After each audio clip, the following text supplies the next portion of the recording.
Okay, so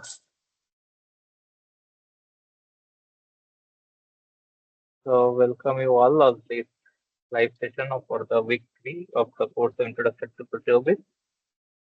So here, what hopefully you all have gone through the session, and so if you have any questions, please let me know. So now, please feel free to interrupt if you have any question, and otherwise we can go ahead with today's session. So mostly this week comprised of different uh, two-dimensional gel electrophoresis with techniques where you have gone through the idea of how to get that to the simple technique comprising the two one characteristic that is the pi of protein, and further that is the isoelectric point, and another is that getting making use of the molecular weight to separate proteins based on that, and to find out what is the differential regulation of the protein expression. So now, if we so in today's class, so today I'll be showing you some of the important aspects, like what are the issues that are generally present, and for how it can be troubleshooted. Because sometimes what happens generally that they take this kind of gel comes with a lot of artifacts, and those need to be removed, and those are some of the challenges. So as mentioned, as whenever we will be having some scope, we will be having looking at some of those troubleshooting steps, as well as when we move along this particular uh, so as we move along this particular weeks, we will be subsequent weeks we will be trying to have some extra hands-on sessions as well. So wow, what are the gel-based proteomics? So hopefully you all are familiar. So basically, when we say about gel-based proteomics, so what comes to our mind is the STS phage electrophoresis or sodium protocal sulfate polyacrylamide gel electrophoresis, which is one of the major techniques that is being used for separation of proteins based on molecular weight. So how it is done is that it is the negatively charged STS that provides an overall negative charge to the protein. So now the proteins can be of on the basis of their pH, they can be positively charged or negatively charged. And we know that the proteins contain both amino group and a carboxyl group. So it produces an overall negative charge, so that there is no effect of charge when it gets separated on the tail. So STS and the thiol agents like beta mercaptoethanol, which detachers the protein. So SDS has two roles. One is to have provide a negative charge. Another one is to break open, denature the protein. And mercaptoethanol is one which breaks the disulfide bond. So here you can see through this particular image, what you can see is that there is an original protein. So one is that sodium dodecyl sulfate is added, another is the beta mercaptoethanol is added, and untangled protein. And so this is how your particular cysteine residue, if the disulfide bond is uh, broken, if the disulfide bond is reduced to SH, is that this kind of thiol agent. So thiol agent goes attached to it, and SH is added, and the disulfide bond breakage happens. So this is very crucial thing to have a denatured uh, thing, protein, so that it can migrate well within the gel. And what happens is that you can get only the separation based on the molecular weight. So this is the reaction that happens with the agents like mercaptoethanol, and so we will be looking into the details of the roles of each of the reagents of STS in a quick in few slides. But before that, we go ahead. So we had mentioned one uh, topic or one particular So we have mentioned one particular agent like thiol agents, right? So we are saying that thiol agents like beta mercaptan ethanol which denatures the protein. So what is actually the meaning of the term? What we are stating it as thiol agents, right? So what is the actual meaning of it? That's what we are aiming to now look into it, right?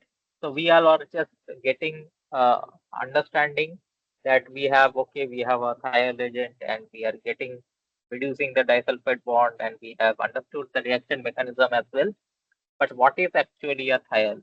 So it is a chemical compound that is characterized by the presence of a sulfhydryl group. So it is a group or a chemical compound that is being there was is the presence of a sulfhydryl group is what is known as a thiol agent. So molecular arrangement comprises a sulfur atom and bonded to a hydrogen atom. So this is what the definition of a thiol agent. So how we will understand that what is a thiol agent? It will be saying that whenever a sulfhydryl group, you will see that SH uh, group is present in your chemical compound, you will be saying it as a thiol agent. And they are also often referred to as mercaptans. So you might have a question why it is known as beta ME or beta mercaptoethanol.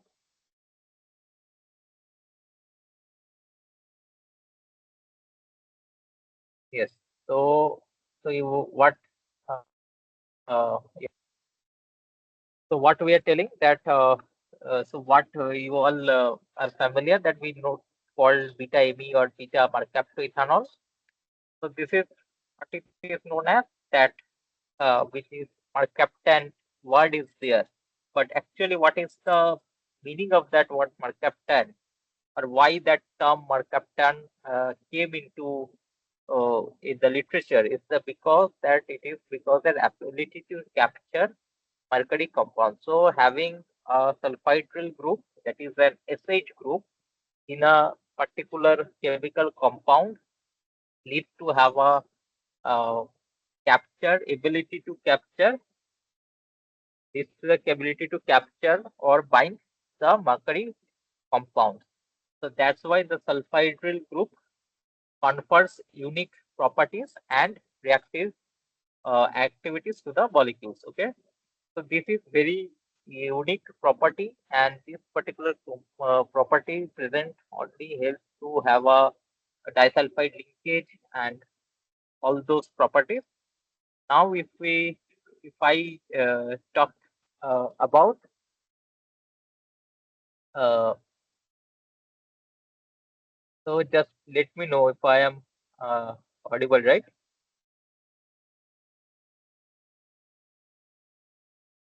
Okay. So the chemical compound that is characterized by the presence of a sulfhydryl group is known as a thiol, and it helps it to capture or bind mercury. It is to capture or bind mercury compounds. So this what it does is that it confers unique properties and the reactivities of the molecule, right? So we all know that one of the major in our, if you see in the reaction, that cysteine residues, which are joined by the two disulfide linkage, can be reduced to cysteine residues. So similarly, these are also present in other biomolecules other than the protein or the mercaptoethanols. Like one of the major example is, as you can see in this diagram given, is the glutathione.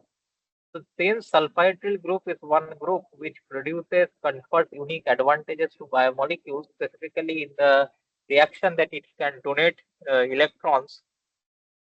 So it is very important in redox reaction. So thiols through their sulfhydryl group acts as reducing agents in redox reactions, crucial for neutralizing harmful reactive oxygen species. So this is a very important molecule that helps you to get work during the redox reaction that what happens, because this has a unique property to act as reducing agent. and that neutralizes your harmful reactive oxygen species. Okay, so glutathione's role, if you see that, if you go and understand the mechanism through which reactive oxygen species happens, and it leads you to very much understanding and decreasing role of those things. So then glutathione containing the cysteine thiol group is a key cellular antioxidant essential for detoxification and maintaining the redox balance. So protection from oxidative stress is given by glutathione that cells of oxidative stress, safeguarding cellular components from damage. Okay. So now, as I have mentioned already, that I'll be coming into the role of components of the STS page in detail. So we have seen that one of the important component is to have the mercaptanols to break down to the linear compound, so that there is no problem or no effect of.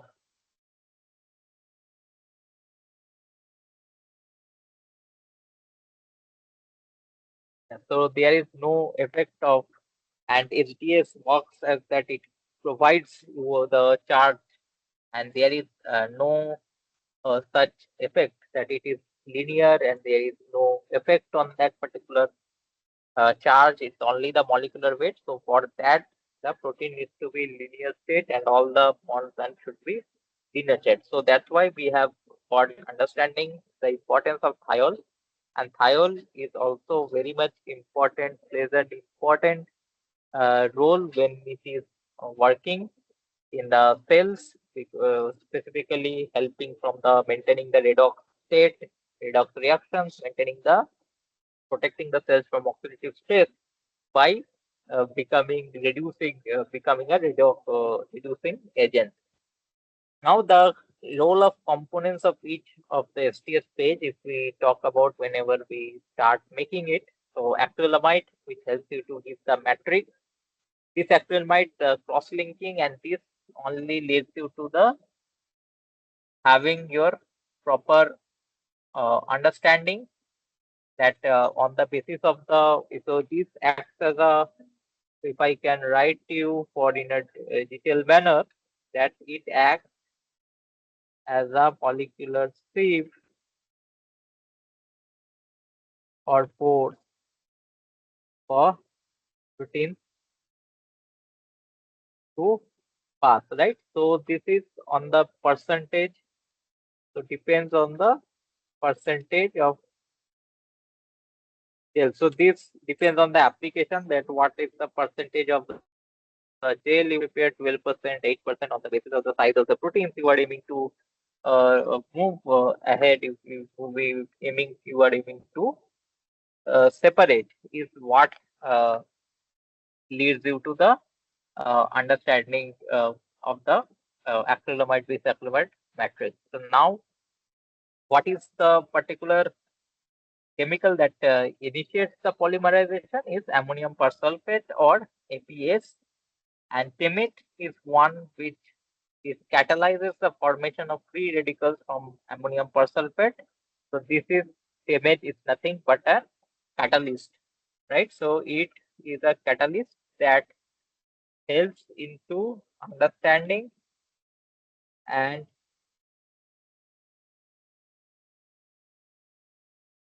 so it helps you to understanding and catalyzes the APS reaction to start the gel to form, the matrix to form, and acts as a catalyst. Now, STS or sodium glutyl sulfate is the one that denatures the protein and is negatively charged, whereas beta mercaptan is what breaks the disulfide bond. Okay, so beta mercaptan we have already talked in a detail regarding its role, the thiol agent, why it is the name mercaptan comes, because it has ability to bind to the mercury molecules, and it breaks the disulfide bond, and also we have seen the reaction. So here is the reaction through which it is breaks the disulfide bond. So that is also present. Okay, so this is the and the roles of the different compositions of the components of STS page. Now we will look into an interesting thing. That's the role of glycine in STS page. So would anyone would like to try it out before we go ahead with it? Uh, so first of all, can any one of you would like to say that whether so how many so whether SDS contains SDS page we have only one continuous gel or it is two discontinuous gel and what are those uh, gel? Would anyone like to answer?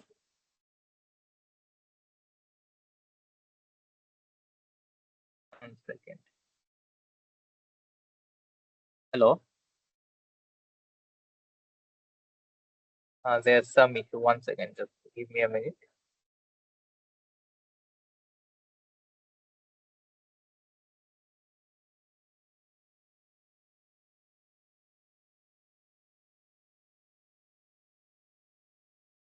Yes.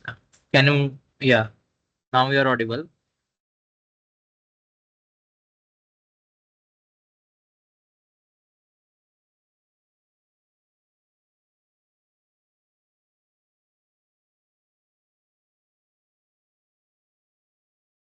Okay. Yeah. So one is stacking and one is resolving.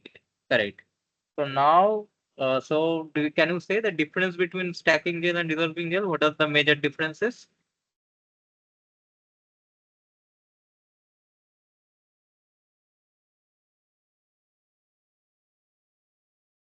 Hmm.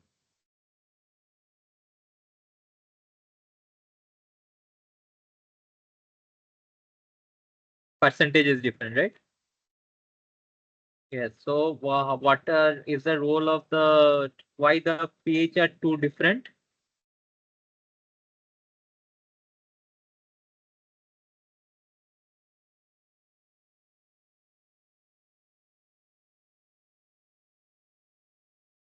So why there is a difference in pH and what are the two different pH? First, you can tell what are the two different pH. What is the pH of resolving gel and what is the pH of stacking gel and why is there such a difference? Hmm.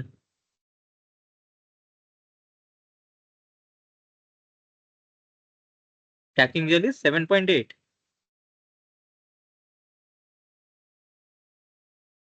and resolving you were telling resolving is 6.8. Okay, and why? So everyone agrees with it. Rest of others, are you agreeing with the pH? Uh,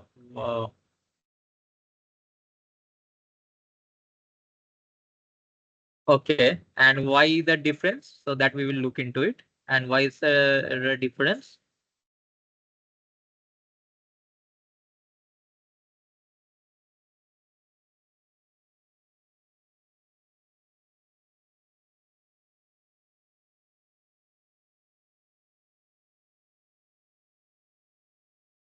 Smaller protein will resolve, but what is the role of the stacking gel?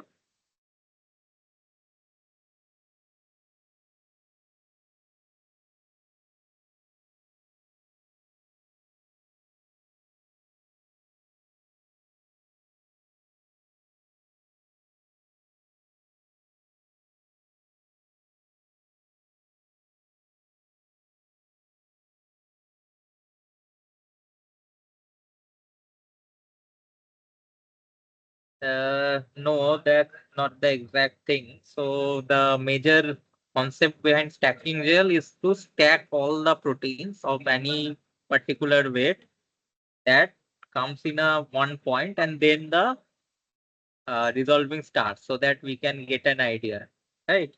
So the stacking gel helps in the stacking of the proteins at a particular length and then from where the resolving starts and proteins gets resolved and for the pH of the resolving gel is on 8.8 whereas stacking gel is 6.8 and we will see that why and how this stacking happens, right? So we are saying that the proteins will get stacked on a particular place. So what happens is that why stacking gel is required So if we load the proteins, right? If we load the proteins, and what happens is that once we have loaded the protein, now if there is a very small protein, it will start migrating it so that it is not the correct one. That's why we need a stacking gel so that we can stack all kinds of proteins at a particular place. And then what we do is that we start resolving it. Okay. So here in this process, there is a component glycine, right? So this becomes very much important. Glycine plays a very much important role in making this phenomena happens. Okay. So why glycine is essential? So glycine is essential as a part of the discontinuous buffer system. So helping to concentrate the protein samples within the stacking gel. So the one that we mentioned, that the proteins are get concentrated into the uh, particular in the same place, and then it will start running. So basically it's to have at the same point of mark, and then all the proteins will start segregating or separating, right? So why this happens? So under an electric field, so you know that electrophoresis, so we need an electric gradient and the voltage under which the proteins migrate. So since we are giving an uniform negative charge, so it will move towards our positively charged anode. So this is electrode. So this is what there is an voltage gradient. So under that, glycine anions slow down. So glycine anions slow down and create a steep voltage gradient between the fast moving chloride ions and the glycine front. Okay, so what it happens is that glycine goes, and what it does is that it does not move. Okay, so if you see, there is a low pH, there is a neutral, and in there is a high pH. Okay, so just think of the situation that happens in the gel when I said that the pH is 6.8 in stacking gel, pH 8.8 in the dissolving gel. So in the pH 8.8, that is high pH, and there is a glycinate ion. So it is in a negatively charged and it will move, right? But in the lower pH, in the, around the neutral pH, so it will move. Okay. But in the pH 7, it is in a Zwitter ion that it will, there is a balance of the charge, and in the glycinium ions little it is positively charged, and uh, it will move. But what happens is that these anions, what will do is that it will slow down and create a front. So there will be a front, and the HCl will be moving. Piece HCl there is there in the buffer. So there is a steep voltage gradient between the fast moving chloride ions and the glycine front. Okay. So in between these, the proteins will get trapped. So this voltage gradient caused by glycine leads to the concentration in a narrow zone, aiding in their effective stacking.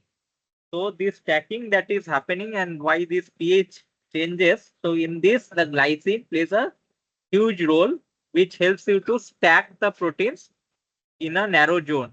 Okay.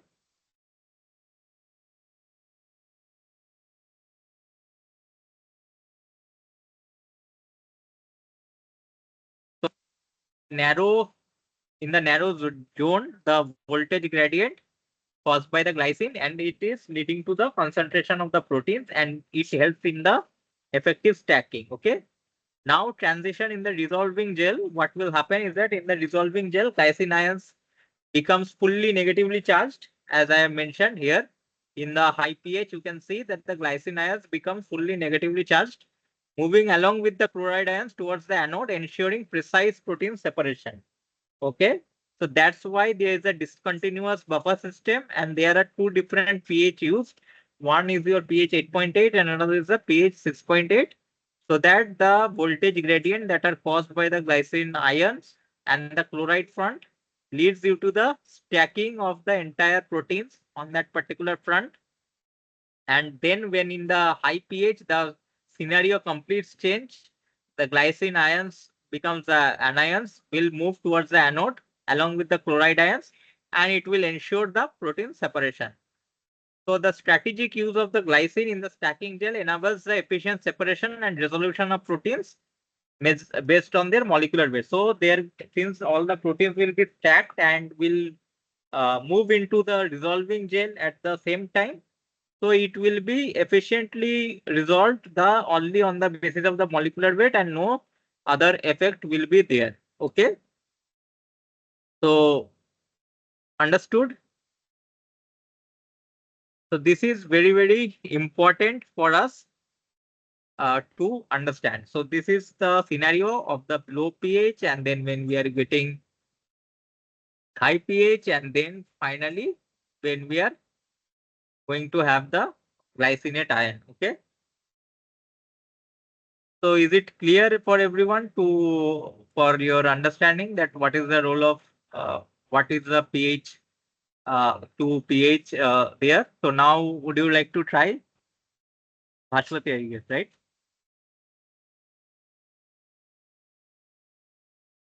Yes.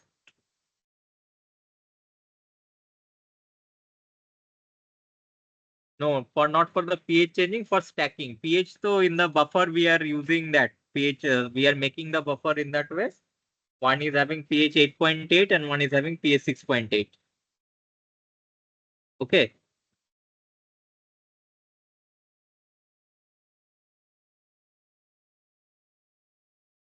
So protein gets stacked at one particular place when the glycine ions are in the front and the chloride ions are in the back, and it causes a great steep voltage gradient and it cannot move. Okay.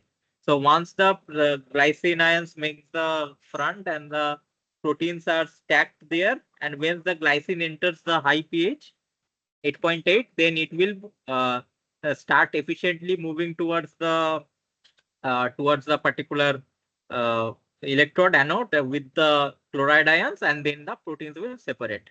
Okay. Is it clear for everyone, right? Okay. So these are the, anyone has any question regarding the rules of the reagents for SDS page electrophoresis or its principle? So everyone is clear about the mercaptan ethanol, why it is required and how the name has come and all those things, right? So this is the scenario you can look into it. So this is how the stacking gel glycine positive zone, low molecular weight, chloride ion negative zone, and it gets stuck. The proteins get stuck, and this is the condition what happens. So that's why the change in the pH between dissolving and stacking gel maintained. One is in the high pH, pH 8.8, and another is in the pH 6.8, around pH 6.8. Okay. So now another is the native page electrophoresis. Apart from SDS page electrophoresis, is that so SDS page, which helps into the separation of the proteins based on their mass and on their size and charge. So nature of gel is that is denaturing actually. So what happens? So as we have mentioned, so all of you, I must know that the proteins have a crucial, if when we are trying to say that the proteins about when we try to study about the proteins or say particular thing about the protein, we consider the proteins has to be in a correct structure, because the structure of the protein is a deciding factor for many such roles. But when we perform SDS page electrophoresis, then the protein, what happens is gets denatured and it is in the reducing format, right? So we cannot talk about this with its negative structure. So that's why native page electrophoresis is the one which is uses which does not denature the proteins and works and performs very efficiently. Okay. So denaturation in that SDS page. So not only the denaturation, but the charge. Since we are talking about to reduce to separate the proteins based only on molecular weight. So in the SDS page, what happens is that SDS is added, which imparts an uniform negative charge to the proteins. Whereas in native page, no degeneration or charge modification is required. And separation, so here basically Kumasi is given to charge your protein. So we will see in detail. And proteins are denatured and not recoverable, but native phase protein remains stable and can be recovered. Okay. So this is what the BN native phage electrophoresis is the one which are is known. So what happens is that proteins are separated according to their net charge, size, and shape with electrophoretic migration influenced by net negative charge in alkaline buffers, right? Then what happens is that the sieving effect of gel matrix exerts a frictional force that regulates protein movement. So that you know that with smaller proteins facing less friction, larger proteins facing more, affecting their migration speed. Retention of native structure. So native phage prevents. So that's why we are calling it native. So native means that it preserves the native structure of the protein. So preserves the subunit interactions with multimeric proteins and provides insights into quaternary structures and potentially retaining the enzymatic activity. So this gel use Kumasi. So as I mentioned, instead of SDS to confer a net negative charge to proteins, allowing migration while maintaining native structure without denaturation. So it uses Kumasi, which is SDS. Like SDS, it is not a detergent or denatured, but gives a negative charge to maintain native structure without any denaturation and compatibility with PVDF membranes. So for native page and is incompatible and G2 high resolution electrophoresis. Okay, so this is the two variants of the one dimensional electrophoresis. Okay, so if I talk about, there are, so if I just talk about, so there are two variants of one dimensional electrophoresis. Okay, 1D, which we have seen. One is the regular conventional STS page.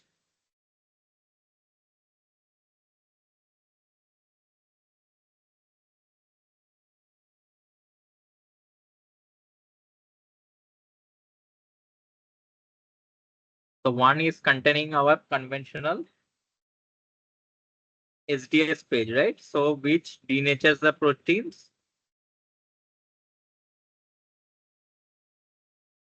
So it does not retain the structure and function.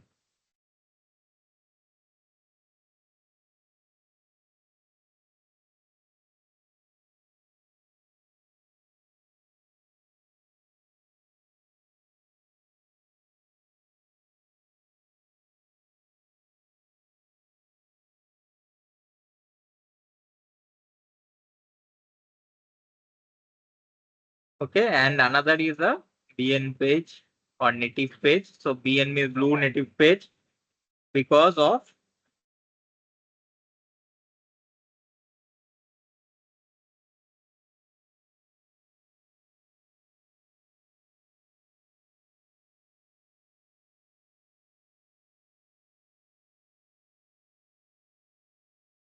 so instead of SDS, which is a denaturant and reduces the protein structure, to preserve the protein structure and maintaining it for the function preservation and those. So what happens is that Kumasi is added for giving a negative charge. Okay. So now you just think of when to use it. So for example, you have extracted one particular protein from on an organism and you don't know about its structure. First of all, you need to, so it's from an organism, you have get the protein and you don't know how it functions. And so what you want to do is that you want to check that firstly it is a protein or not, and also you need to maintain its structure and get it recoverable. So then you can do some BN page. Okay. So this is the varieties of 1D. Now we will be moving on to the two-dimensional gel electrophoresis. So you can understand that one single molecular separation of molecular weight, generally how it gives you the band is like this one, thick band, this much thick band, thick band, thick band. So here you can understand that in each particular band there are a huge number of proteins, not single protein which contains only a particular molecular weight. Many proteins, so many proteins can have same molecular weight. So do you all agree with me? So many proteins can have the same molecular weight. So this will not effective separation or going to a with a very high resolution. So resolution, if we talk about, so resolution will be lower, or resolution is lower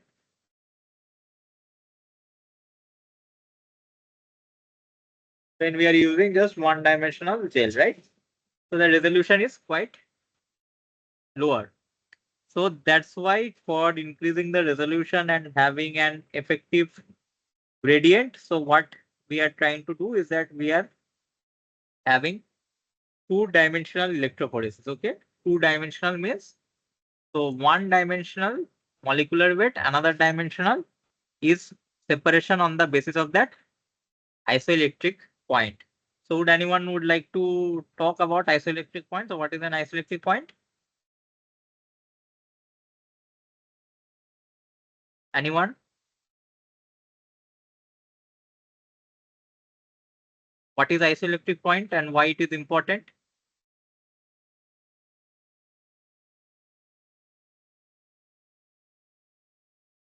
Who will answer? So you all have gone through the videos, right? Yeah, Bhaswati or anyone?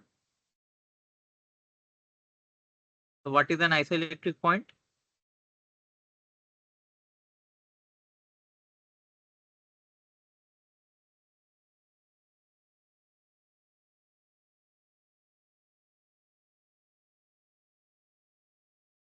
The protein has no net electric charge, right? So that it will stop moving, right? So it's that in the zwitterionic state, right?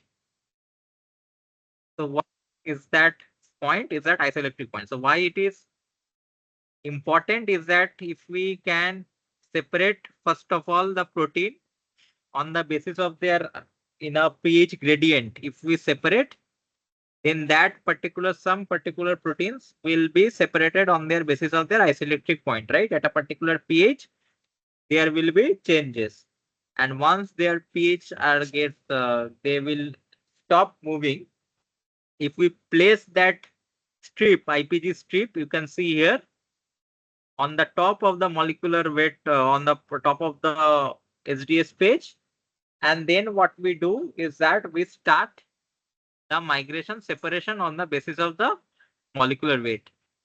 So now you can see that of the presence of the certain PI, that there are different proteins that are having the same uh, isoelectric point or certain same state where it becomes deuterion. Now on the basis of the molecular weight, you can see that they are getting,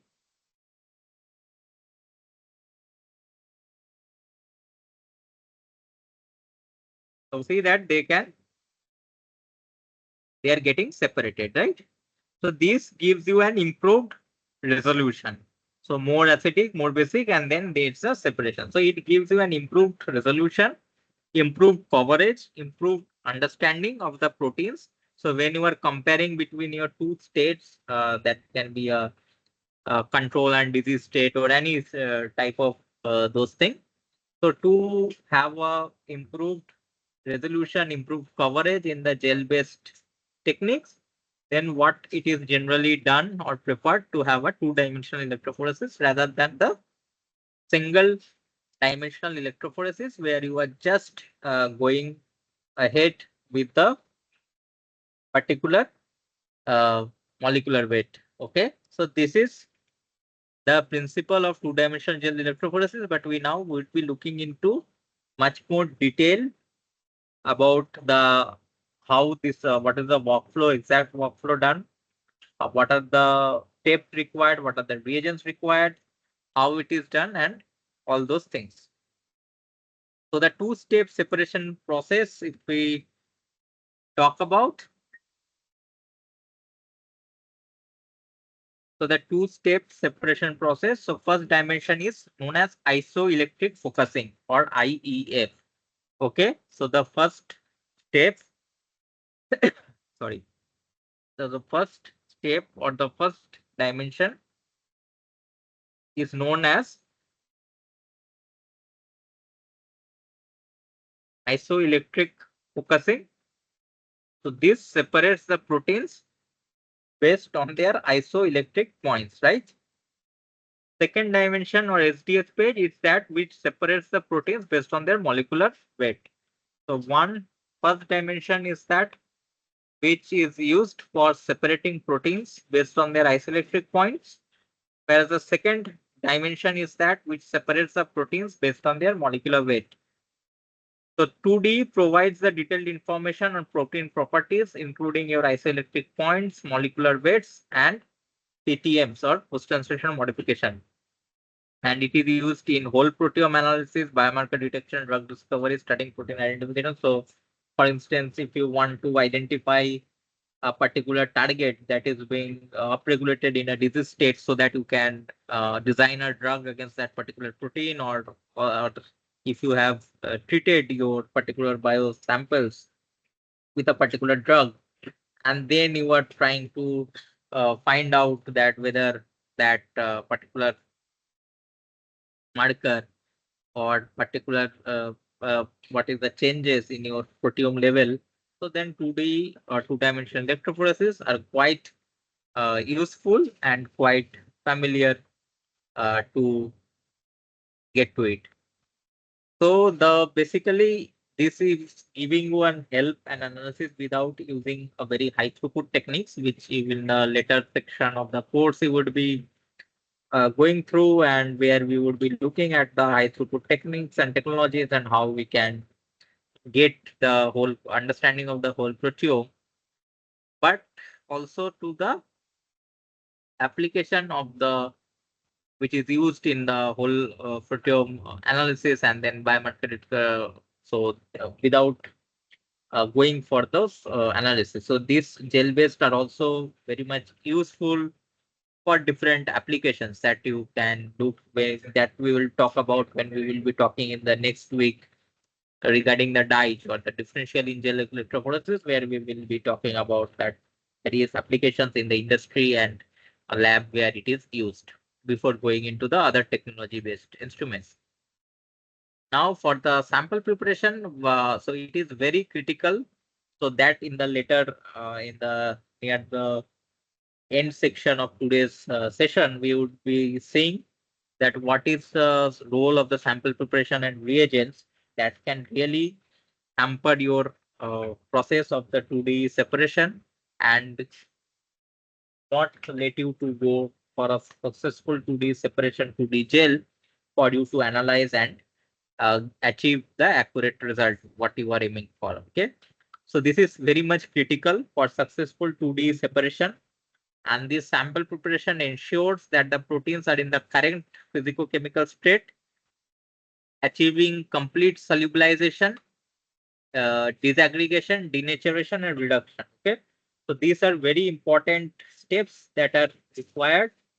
So which requires to have the complete solubilization, disaggregation, denaturation, and reduction. Right. So next is that what is the IEF mechanism? So now we will be starting to focus on the first separation process, that is on the IEF separation and I mechanism of IEF separation. So what happens in the first dimension is that the proteins migrate based on their net charge in relation to the pH of the environment until they reach their isoelectric point Pi, where their net charge becomes 0, right? So their net charge becomes 0 in the first dimension. So now if we look at it before going uh, into the intricate details of that how eye selective focusing is done and what are the inventions that helped in the accurate and very uh, in an accurate manner to have an effect. So now what we will be doing is that we will be quickly looking into the staining methods because that is again another important thing of which we will again look into it in somewhat in detail in the coming slides where we will be understanding that which type of staining is to be used for which type of sample and which type of analysis you want to perform in the protein. So for that reason, what kind of staining is required. So that is very, very crucial. So now a simple, so Kumasi blue, I think all of you are aware of it. So this is very simple method for detecting protein bands. So there is, so all these staining methods come with a sort of specificity, sort of sensitivity. So that's why it depends on the amount of the sample present, what type of staining you would be requiring or what type of staining you would be taking. It becomes crucial that what type of staining you are doing. So what is the amount of the protein sample, what you are trying to visualize, what you are trying to identify, and all those things become very, very crucial and important. Okay. So one is the Kumasi blue staining. Then there is a silver staining. So silver staining is what? It is a very sensitive method and is suitable for very low protein levels. Okay, so in the low nanogram range. So Kumasi blue is used for ideal for detecting protein bands when it is having 0.2 microgram or more protein by forming a protein dye complex through your van der Waals interactions, whereas the silver staining is a sensitive method for detection at for protein at very low levels, that is in the nanogram levels range, and silver ions bind to the protein side chains, reducing the free metallic silver to visualize protein spots. Okay, so it reduces the free metallic silver, right? So now there are types of Kumasi dyes. So one is R250 and G250, and detecting manually. So there are many challenges and automated image analysis are there. There are different software. So we will be talking in detail in coming slides. So just for uh, giving you a brief idea and priming you to the methods for the visualization. Okay. So one is like the Kumasi blue staining.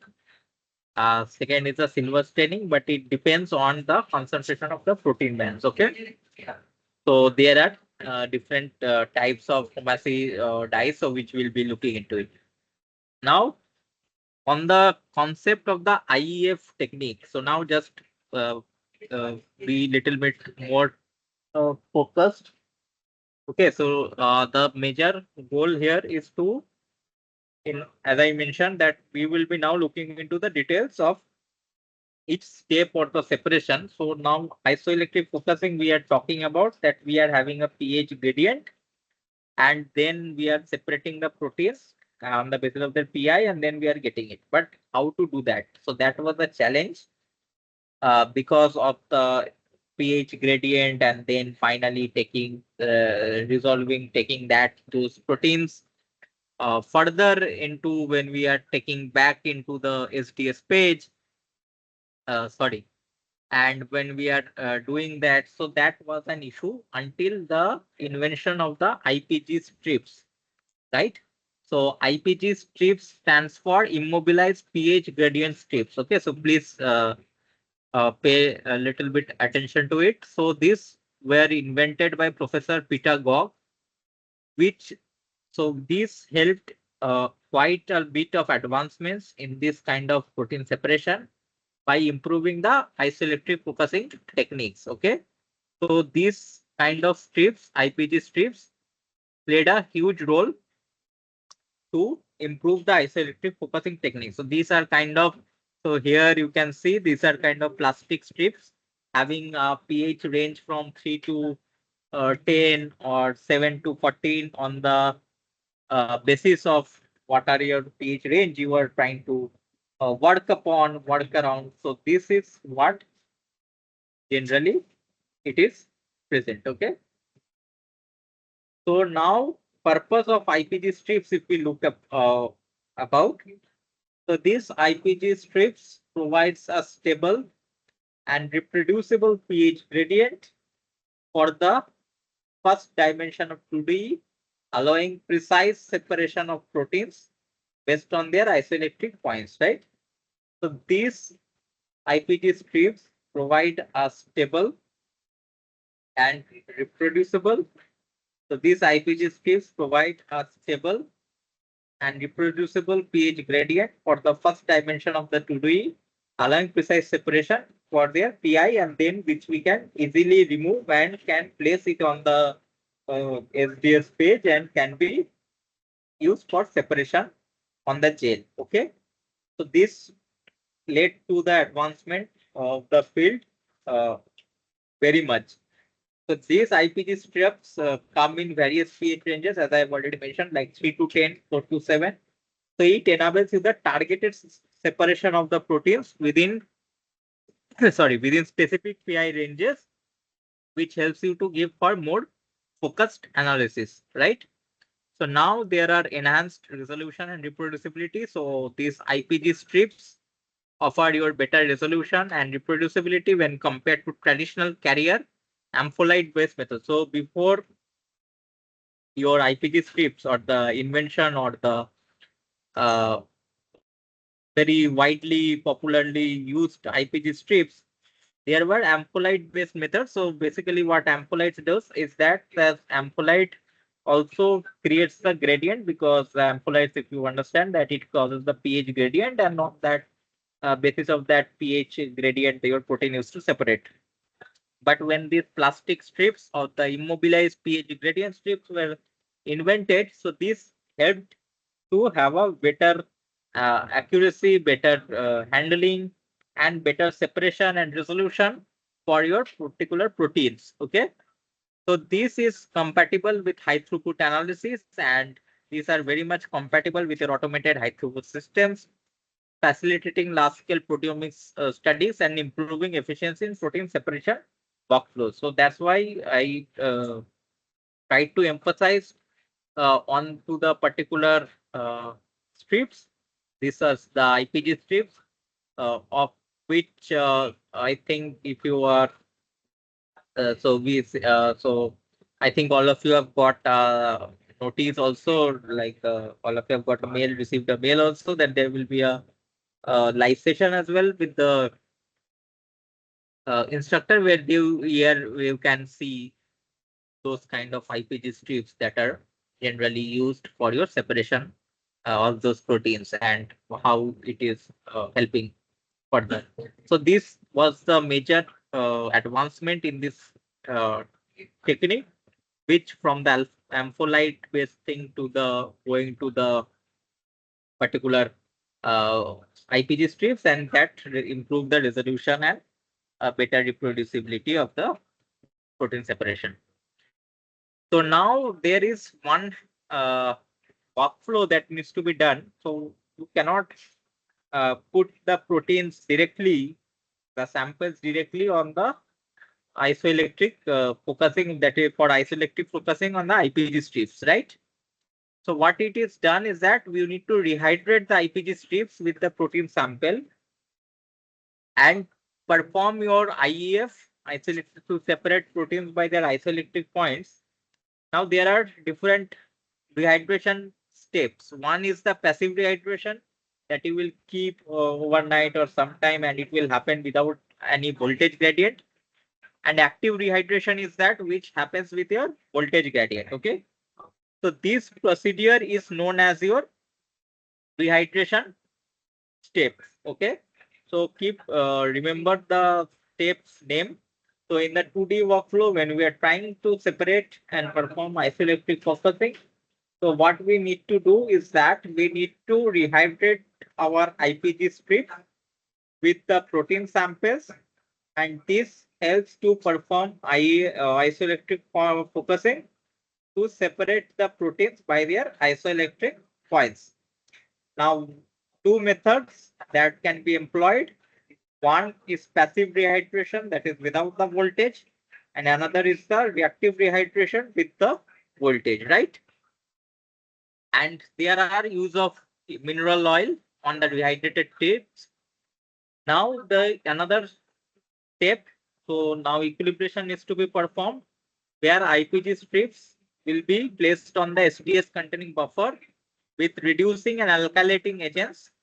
So this will give you the prepare the proteins for uniform negative charge in the second dimension. So as the same principle is followed in the second dimension is that SDS page simple molecular weight based separation where the proteins will be given negative charge and they will be reduced into the linearly and they will get towards the gel, right?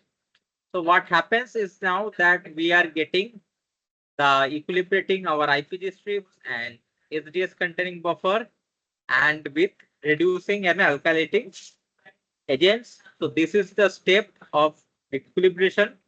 So before isoelectric focusing, we are doing the rehydration, and once it is separated with the pH gradient, what we are doing is that we are taking the equilibration, we are equilibrating IPG strips in SDS containing buffer and for giving you the uniform negative charge, and then the IPG strips are placed onto the SDS page gel and the separate proteins by molecular weight, which creates a 2D protein map, two-dimensional protein map. So now the staining can be done using Kumasi blue or silver staining, and the protein spots can be visualized, right? So this is now we will be looking into it that how the technology has been or the automated automation is also done in this particular technology. So if we see there is a sample preparation. So now again we will see that in the conventional method, the sample preparation's role, and if we use some quality reagents or some amount of degeneration is there, how we can see that there will be changes or there will be the results will be different, right? So sample preparation is there. Then we have application of the reagents. Then what is there? It is rehydration, right? So rehydration that can be active and passive. Then we have the sample loading into gen, IEA first dimension, SDS equilibration. So again, equilibration step is why is required because equilibration is required because we have to denature. We need to make it having an uniformly negatively charged so that it can be separated on the basis of the molecular weight. So all these things is done on the steps of the SDS equilibration, SDS page goes to second dimension, and then finally detection, right? So we have like the rehydration and the sample loading.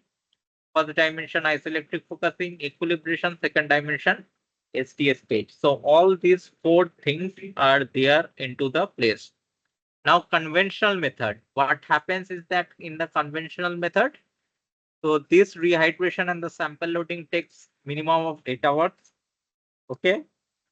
Then first dimensional electroelectric focusing happens in and around 2 hours. Equilibration with the SDS page buffers and all those things takes 10 minutes, and the separation of the molecular weight is 40 minutes. So overall, it takes more than 10 hours. Okay.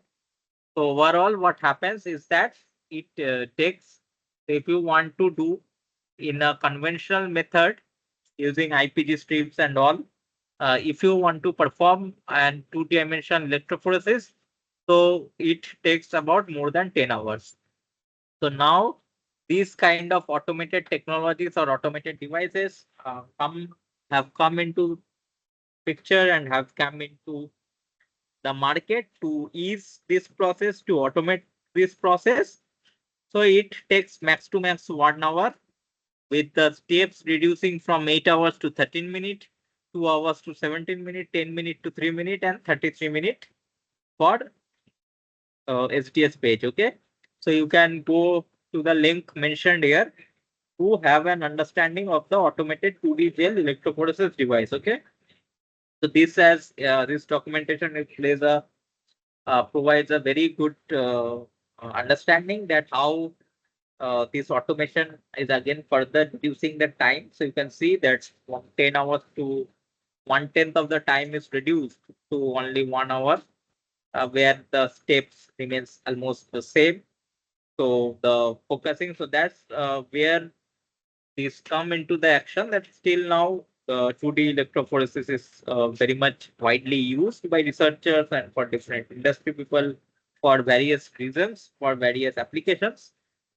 And this is help you to understand the compare the conventional methods and the upcoming new technologies that are emerging for better separation, better resolution, better creation of 2D map of the proteins of the different samples.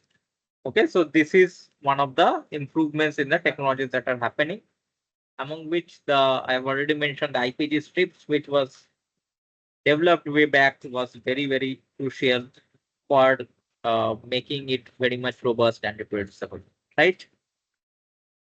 So now this is the IPG strip. So for instance, you have the pH 3 and then you have the pH 10 gradient.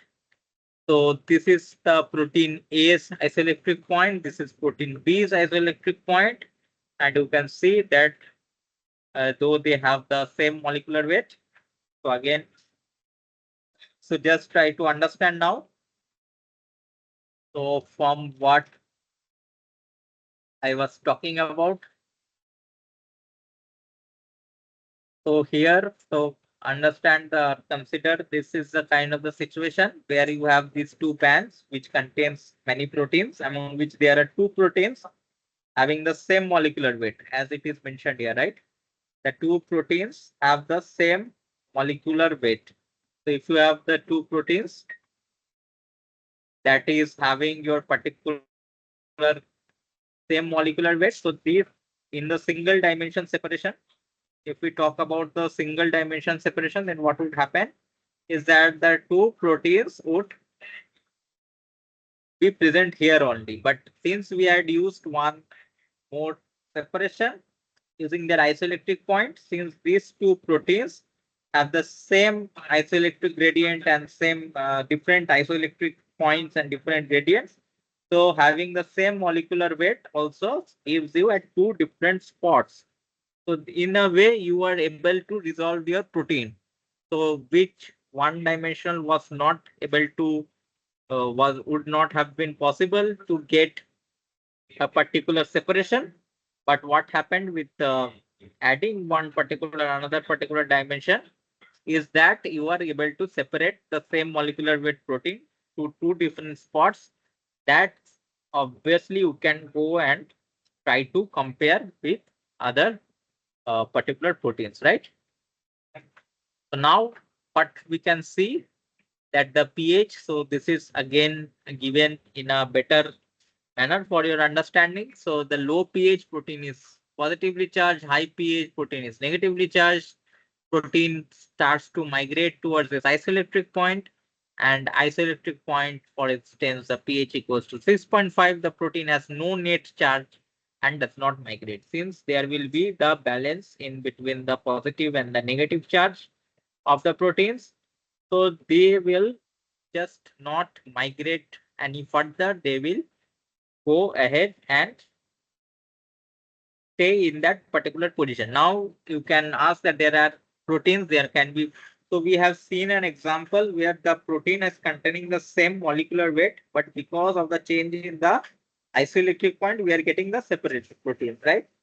Now there are many proteins whose isoelectric points are same and it will be on the same IPGCs, but because of their change in the molecular weight, because of the difference in the molecular weight, they will be different spots will be getting acquiring, and those things and those particular points, those particular proteins can be we can those spots can be visualized in the gel, and after visualization what we will be finding out is that once we have visualized those proteins and those particular gels, what we will be seeing in this that we can compare with the other data, right? So now As you know that as we have already seen in that first slide that we have how those particular thiolegens and used to reduce the sulfide trial reduces the what I say that breaks down uh, particular what I say that reduces the bond, right? That is the sulfur cysteine based sulfur uh, bonds is get disulfide linkages are broken down. So wow, what how are now using IEF after IEF? What are the reagents that are required for equilibration? So it happens with the saturation of IPG strips with SDS and reducing agent like DTT, and followed by there is another step that is the alkylation of those sulfhydryl groups of cysteine residues to prevent your reoxidation using iodoacetamide. So what happens is that the cysteine residues, once it is alkylated, so what happens is that then the sulfhydryl groups of those cysteine residues are alkylated, because if it is not alkylated, they will again come back to have a disulfide linkage. So it becomes crucial for us to have a prevent its reoxidation using iodoacetamide is one of those reagents that uses the sulfhydryl groups of the cysteine residues to prevent its reoxidation. Okay. So this is what we have talked about isoelectric focusing. So is the understanding of the iodoacetamide role of iodoacetamide is clear, or has anyone has any question regarding the iodoacetamide?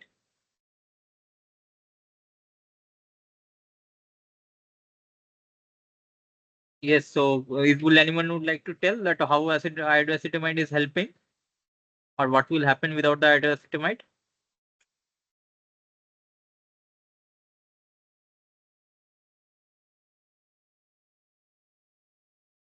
Anyone?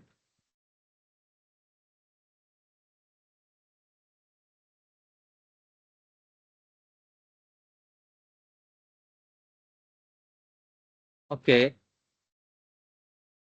Yes, Bhaswati or anyone, iodoacetamide. Yes.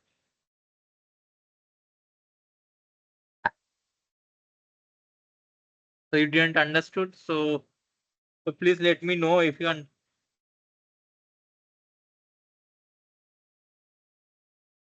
okay. So what talking about is that the cysteine residues we are reducing it with the agents like DTT, right? Is it clear till here?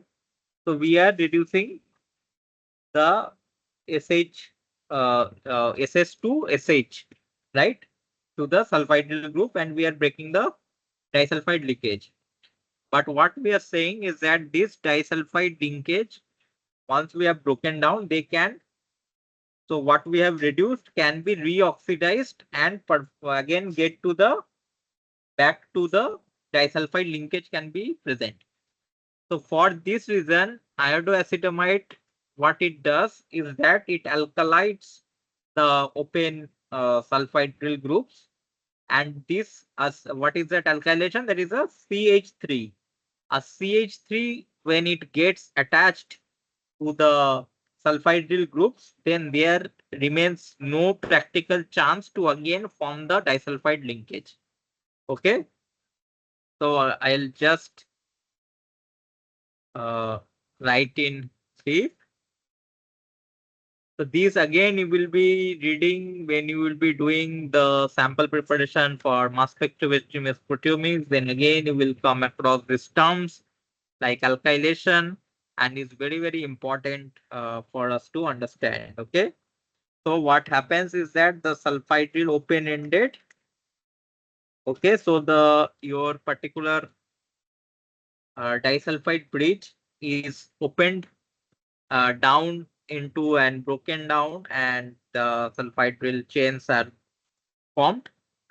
So these open-ended sulfhydryl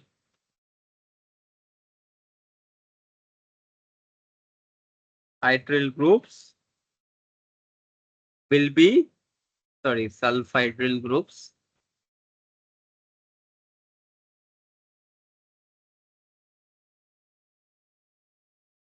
are attached with CH3 group. Okay. So that open-ended cannot reoxidize, so that cannot reoxidized to form, so that it cannot reoxidize to form back the disulfide linkage. Okay. So that it does not come back to form the disulfide linkage. Okay. So is it clear now? Clear, right? Is anyone there who has any doubt or anything? Okay, so this is one of the crucial steps that are required during the equilibration as well as for the alkylation. So this again you will come across this step when, as I mentioned, when you will be doing the sample preparation for mass spectrometry. So this sample preparation uh, for mass spectrometry for digestion, during the time of digestion, again you need an open-ended protein with open-ended means denatured protein, and it does not want the linkages, disulfide bond linkages and all those to be present for efficient peptides to be formed. So then what happens is that you are you will be needing iodoacetamide to perform alkylation, and so that it can be alkylated and it can be, we can prevent the reoxidized form. Okay. So now, as I mentioned, as I was mentioning about the sample preparation when you will be taking for the mass spectrometry with proteomics. So this is one of the fusion that you can perform to have a better understanding and better separation of those proteins and better coverage. So what you can do is that you can have the enzymatic digestion of protein mixture. So this is the step. Okay. Hopefully my cursor is visible and you are able to see my cursor. So this is one of the steps that is quite important. Okay. So this is quite important and required for the enzymatic digest of the protein mixture, right? When you have the proteins and you have enzymes, where you will be when you will be cutting down the enzymes. Okay, so this during this time again, as I was mentioning, you need to have a protein that is denatured, because the enzymes needs to have the free place to find the location, exact location where the protein, where the enzyme is bound to cut the protein, so that it will cut the protein into linear state, and so that reason you need to reduce your disulfide linkages and does not want that disulfide linkages to be present. Okay. So then you will be loading and focusing the peptides on the IEF strip. That is, you are talking about the isoelectric focusing strip. And then you will be cutting the IEF strip so that you are having a different gradient. So the proteins on the different pH gradient. So you will have the proteins on the pH if it is in the range of 3 to 10. So for example, you are cutting from the pH range of 3 to 5, 5 to 7, 7 to 10. So in this way, you can have the three strips and extract the peptides from the IEF fractions. So you need to extract your peptides. So you have already given enzymatic digestion of the protein. So these are all in the peptide form. Uh, so is anyone has any problem understanding this particular term, enzymatic digestion of protein mixture, or is it clear?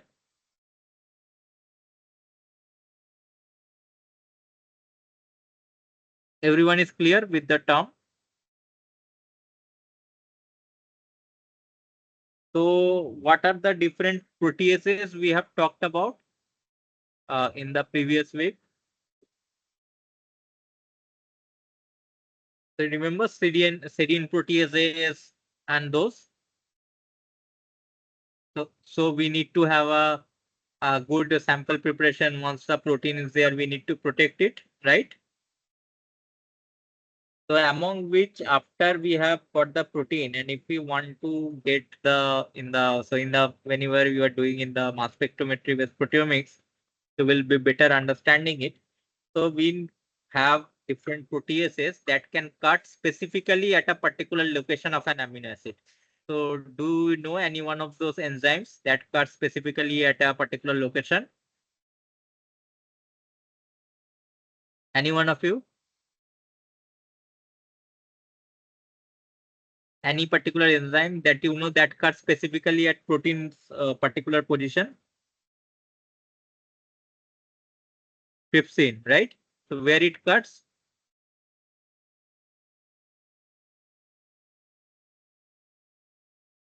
Trypsin cuts at which positions?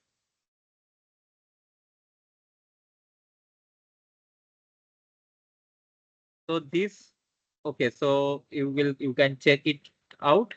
So trypsin is one which cuts after lysine and arginine if proline is immediately not present for some of the trypsin, and if you have a good quality trypsin, then there it can cut if proline is present still.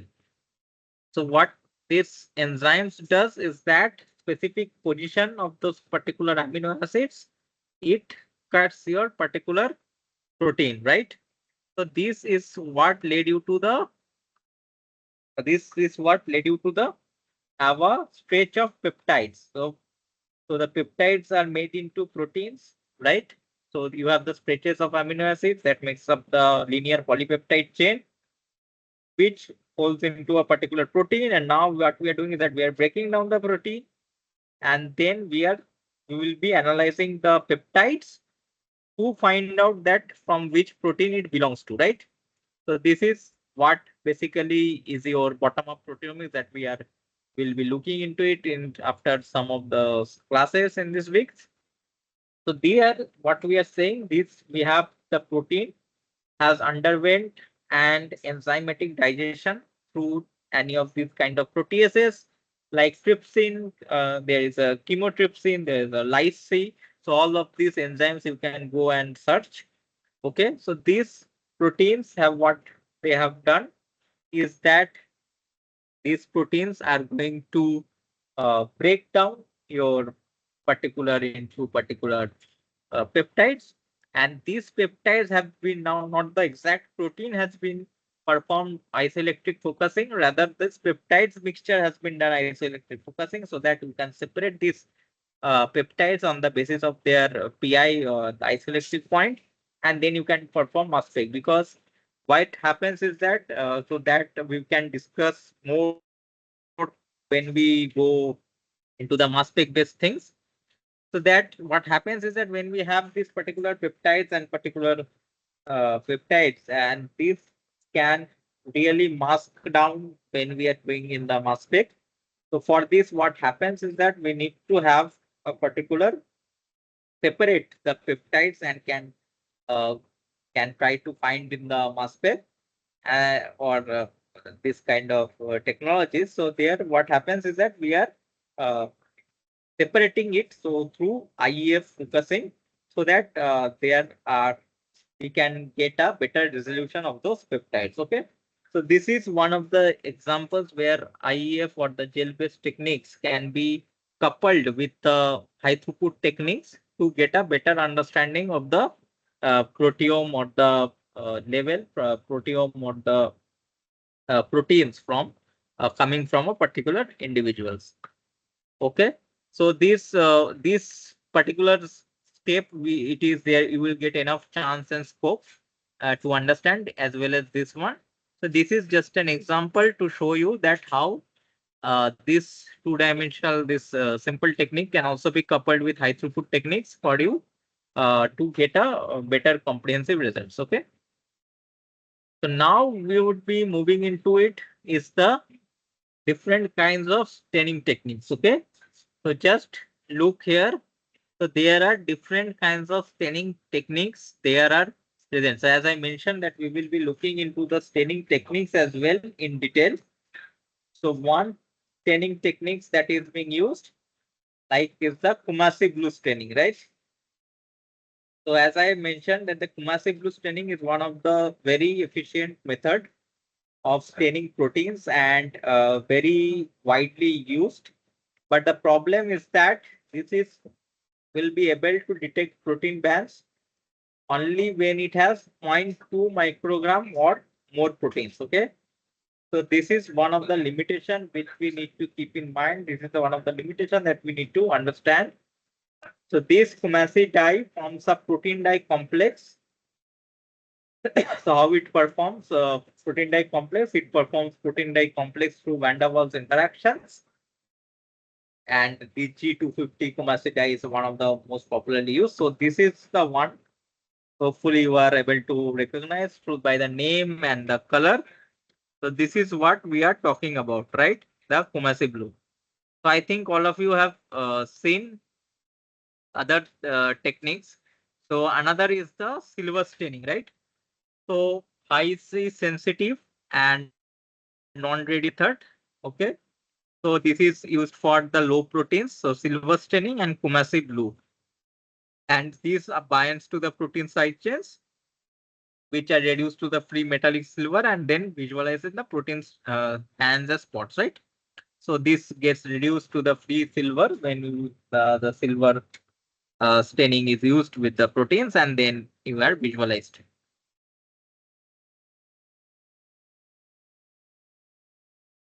Okay, so now if we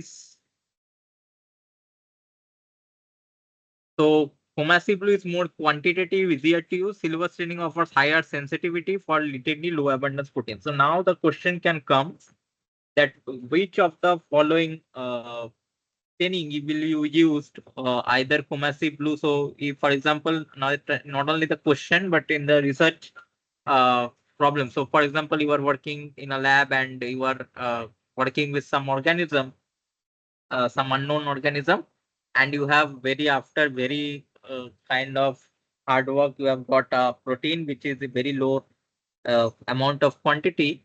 So which staining method we do use to detect, right? So then you will be making the choice that if it is having a good quantity of protein, then you will be going with Kumasi blue.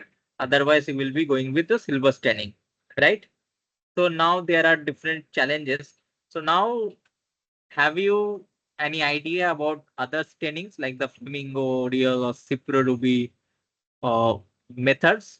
So can anyone tell that what are those techniques and of which you have heard among these others and when it is used? So have you all seen this kind of gels before? This kind of staining, or have you heard about it? Yeah. So which one? Or Mingo?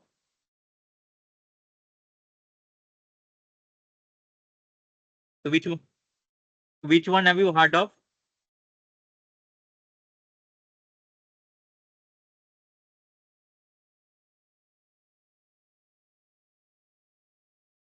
Okay. So apart from these two, you have heard about cyclorubin. So where it is used for what type of staining? What kind of samples?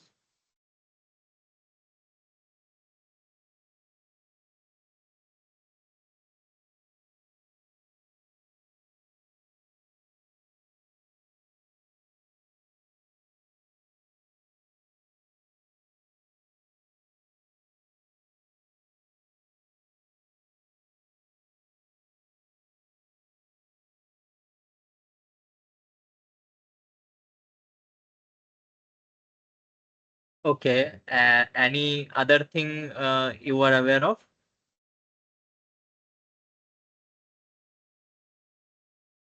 Mhm.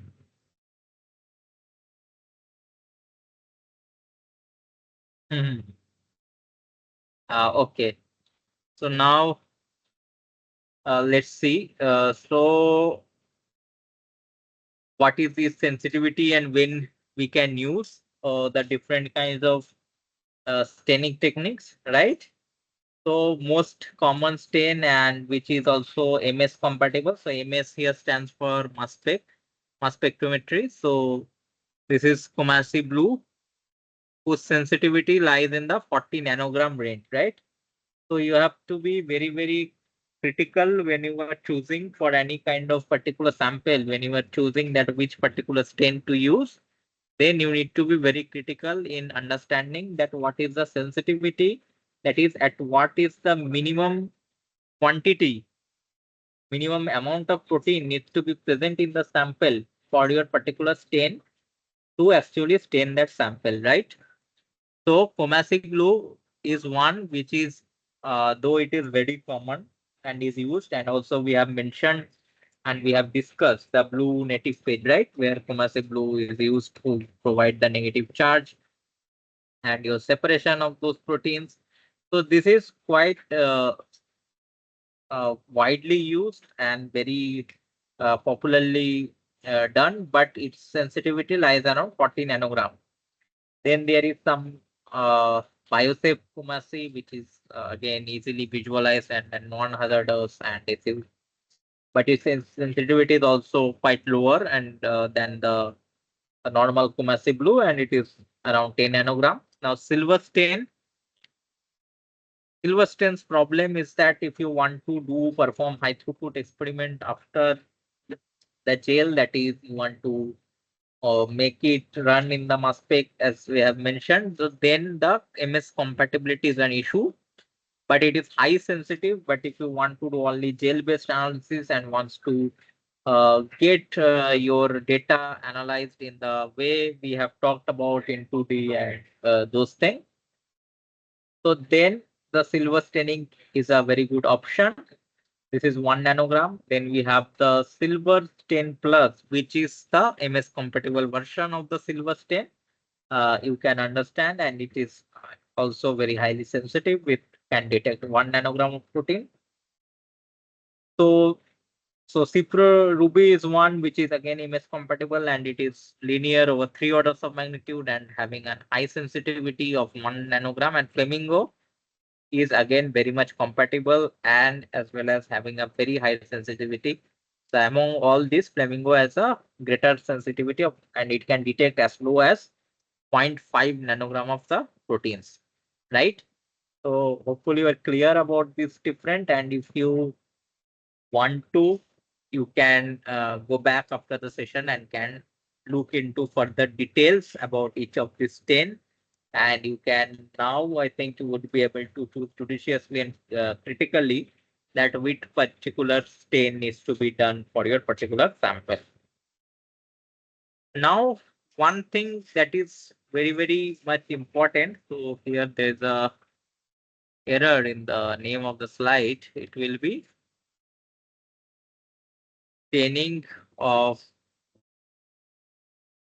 PTMs. Okay. So now what is happening is that we are talking about the whole protein and proteins expression that we look into it. But what major remains is that another characteristic of protein is that PTMs, right? That is the post-translation modifications that plays a very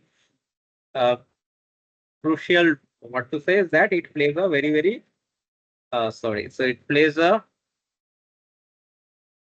very crucial role when we are talking about the PTMs and in the disease state, and we can definitely when we can talk about that in the particular states like the disease state or any particular condition change, that the proteins are very much dynamic and it attains the post-translation modifications.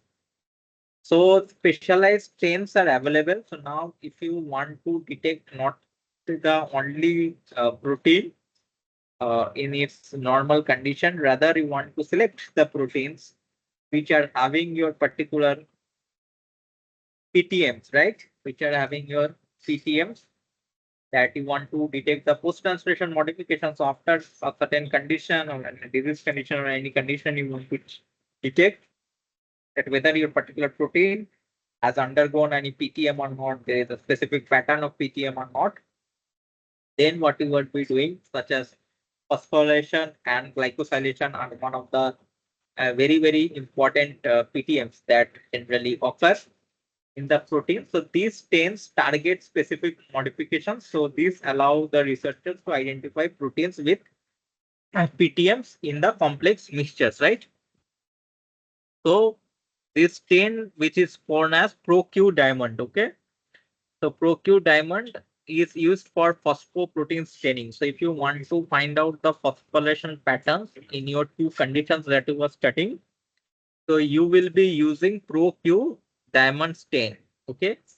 That selectively binds to phosphorylated residues on proteins, and it allows the detection and analysis of phosphoproteins. So it will help you in detection and the analysis of phosphoproteins that are very critical in understanding the cellular signaling pathways. You know that the phosphorylation and the phosphoproteins are very critical for understanding of the different cellular signaling pathways. So these stains like ProQ diamond will help you in understanding and the changes in the phosphorylation levels. Then if we talk about glycoprotein staining, so this is done by the periodic acid shift pass reagent or ProQ emerald.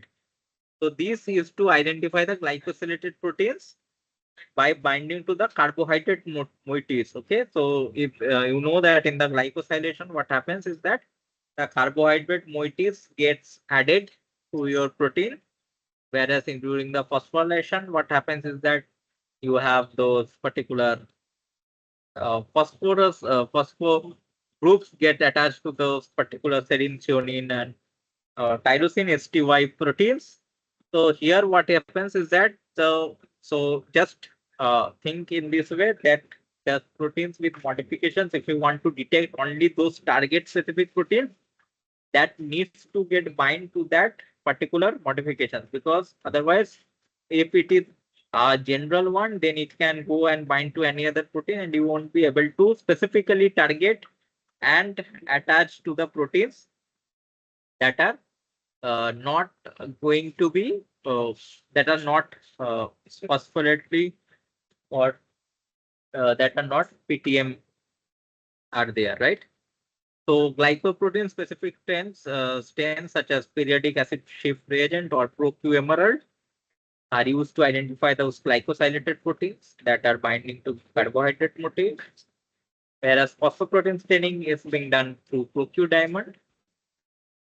And now you have compatibility with other stains. So PTM specific stains are often used in conjunction with general protein stains. So PTM specific stains are also used with the general protein stains like the fumaciblu or ciprarubi to compare the presence of PTM relative to total protein content. So this is why. So this is also known as your dual staining, right? So so these also you need to keep in mind the compatibility for dual staining.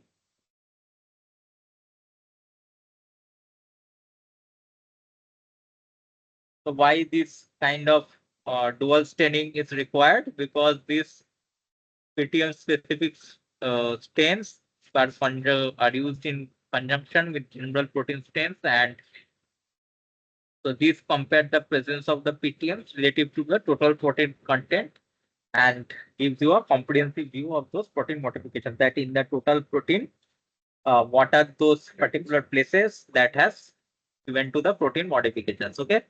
So this is very quite important for you to understand that which can to use for visualizing which particular uh, modification like ProQ diamond, pass reagent, or ProQ merit. Okay.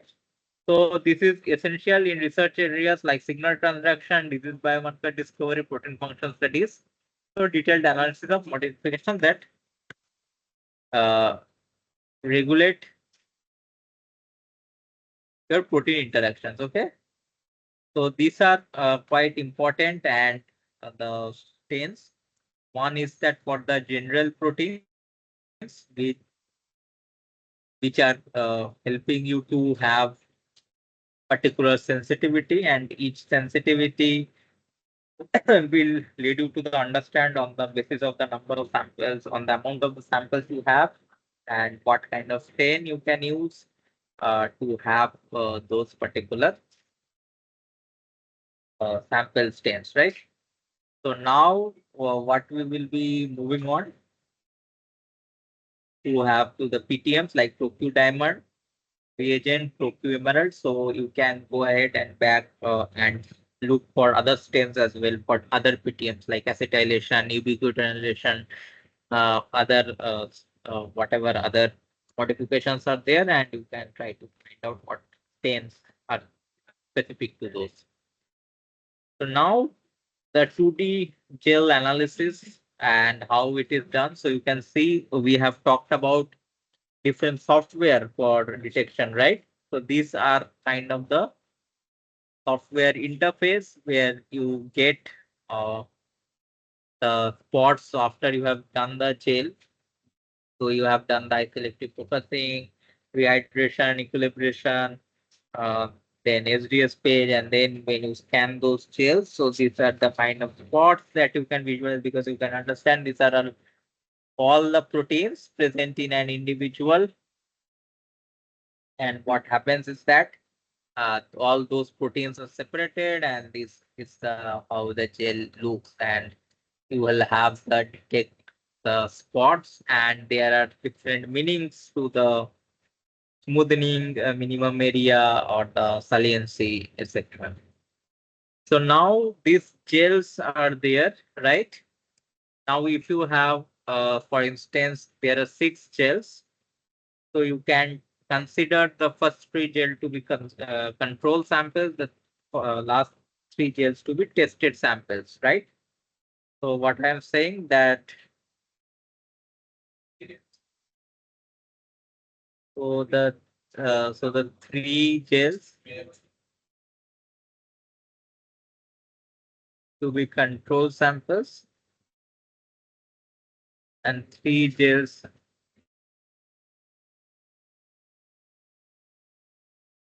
to be treatment samples, right?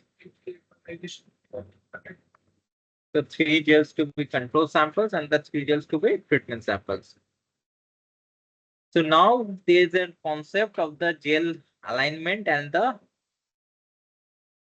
uh, creation of the landmarks to for better aligning of those gels. So what does it mean? Okay.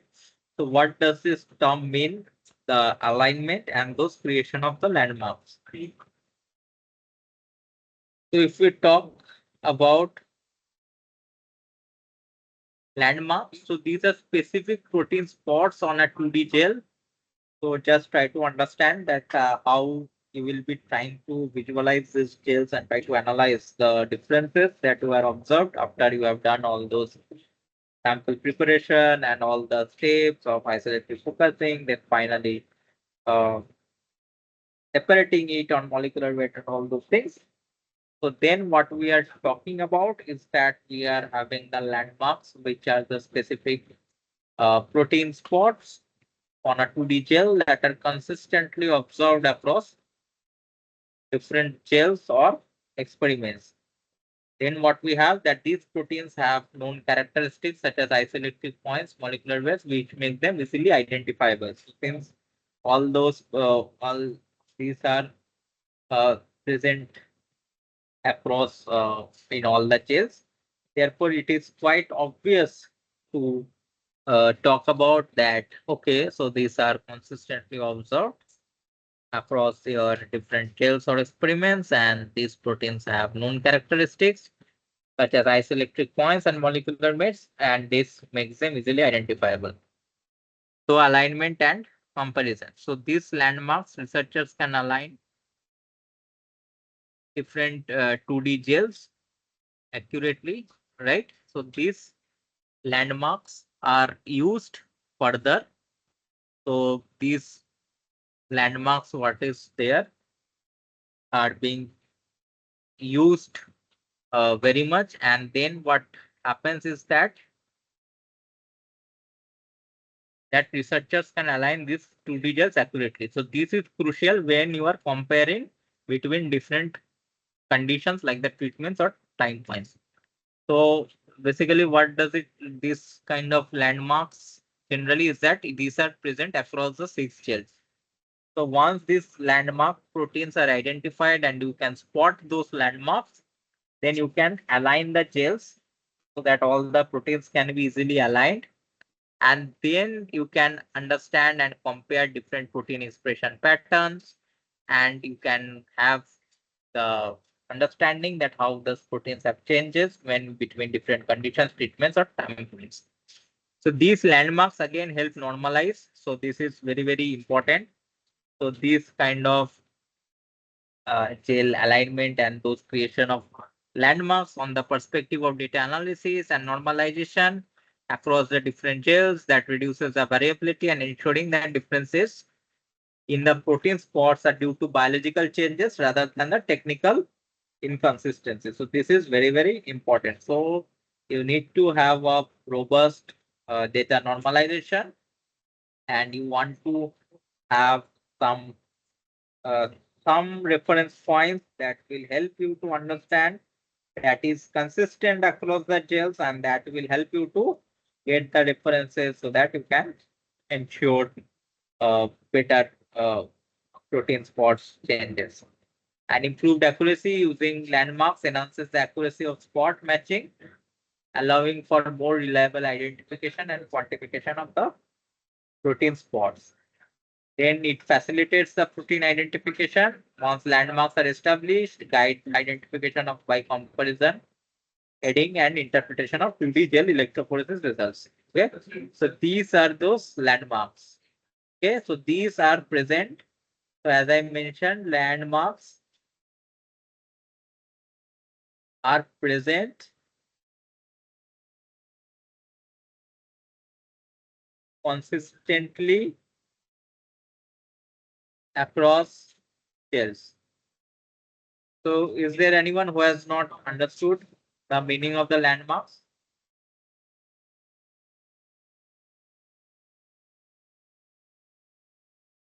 Okay, so this is,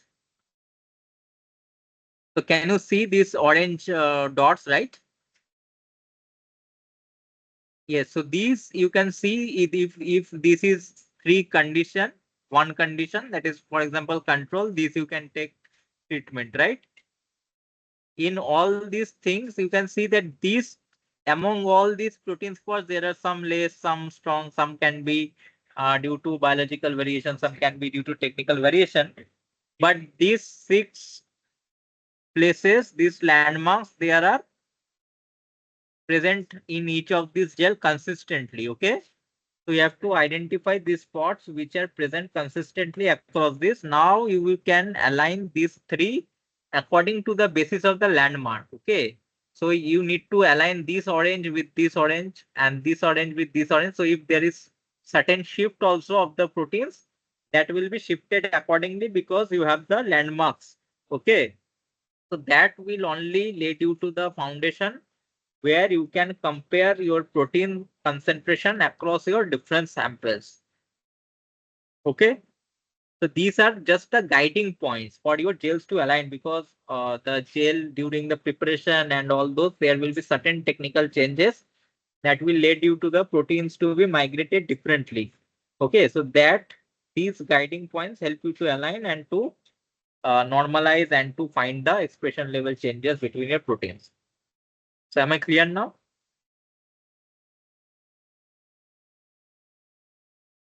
So in the software, when you do this scan, so you need to get those spots that you can observe uh, that are pretty similar across the gels. Okay,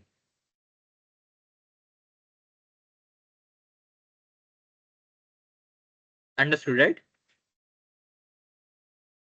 Yes. So this is what a typical platform will give you. So after you have done those alignments, so this is the match ID and those different intensities you can get, and you can then finally match and get the final results. Okay. So this is how it is generally done. Correct, right? So this is what an ideal 2D gel electrophoresis would look like. Okay. So this is ideal 2D gels. You can see the spots. You can see that it is very well. What I can say is that separated. There is no. So just now quickly, someone can tell me. So what are the technical means disturbances or noises can be present on a gel? Okay.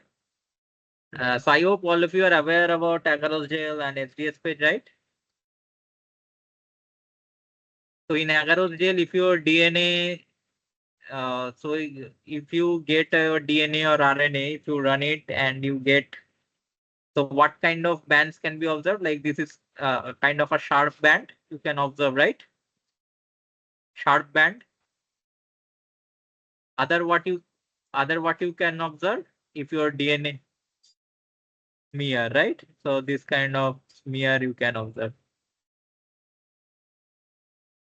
Now in this kind of gels, can you say that what can be the problems or how what are the problems that can be encountered and you will understand.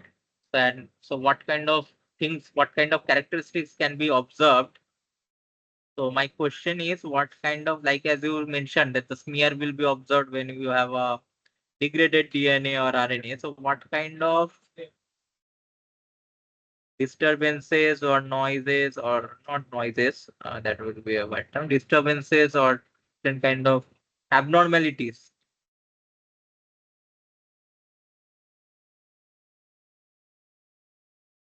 can be observed in this kind of gels?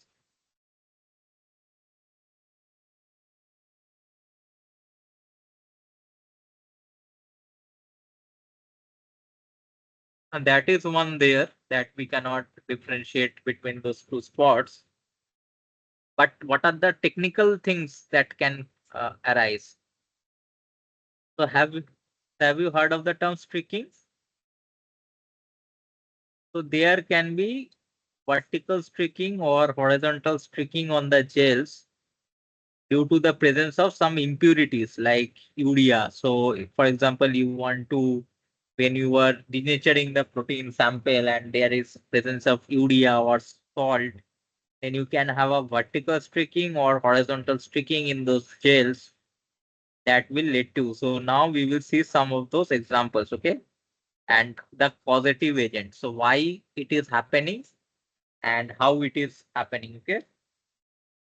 So like here, what we can see, so if it is solubilized with your without precipitation, so more kind of a smear kind of thing, right?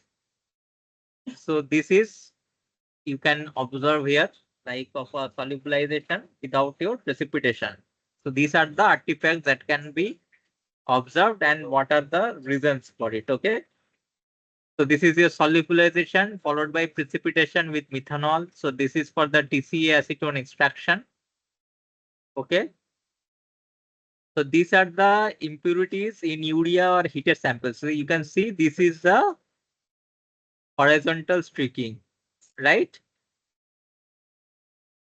So these type of gels, if you see, you have to try to find out that what is the reason or how you are going to troubleshoot or what is the reason for your particular sample, particular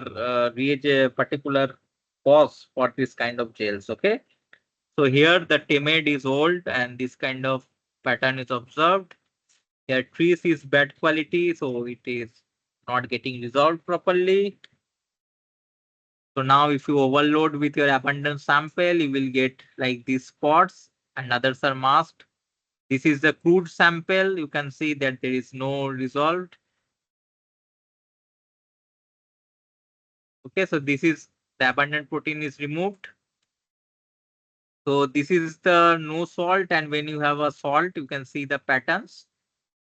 Again, there is a streaking pattern and using the DTT and IA. So this is only DTT and this is with the iodoacetamide. So you can see that the sulfur bond has again rejoined and it has not got not given you the full resolving that was achieved. Okay. So these are some of the artifacts in the jails that can occur. And that what you need to do is that you can definitely go back and look for the causes that why which particular reagent led to this kind of abnormality in the jail anomalies, and then finally you can troubleshoot your jail and then can finally take it back and perform the experiment again. Okay. So these are some of the artifacts that can occur due to the jail to jail variations. Okay. So the variations jail to jail for making the technical when you try to make technical changes can be there. So there is that when you are trying to make the spot boundaries can be different during the analysis. So if you do for one gel this spot boundary, another gel this spot boundary, and in the 3D you will see in this version. So you need to understand that whether there is a noise, whether there is a dust, whether there is a particular protein spot. So what you can do is that you can go back and read about the term saliency. Okay, so saliency is one term which helps you into understand between the what is the actual protein spot. Okay, so that all these things can lead you to the artifacts and are the difficulties in analyzing in the jails. And of course, there will be biological variations, sample to sample, and technical variations. So all these can lead you to the artifacts. So this is where you need to be very, very careful while understanding or while reporting for any proteins in today. Okay. Yeah. So any question? So no, right? So hopefully then okay. So then we can meet in the next week for the week four's live session. Hopefully that will be on the dice. Yes. Yes. So you have got one sheet, right? This Excel sheet, which talks about that particular where you get the YouTube link and uh, those slides link. Are you aware of those sheet? Yes, yes. So there you can get, and also this I'll upload in the YouTube. So you have got the YouTube channel, right? So you all can refer it whenever you want. Okay. Okay, sir. Thank you all for joining.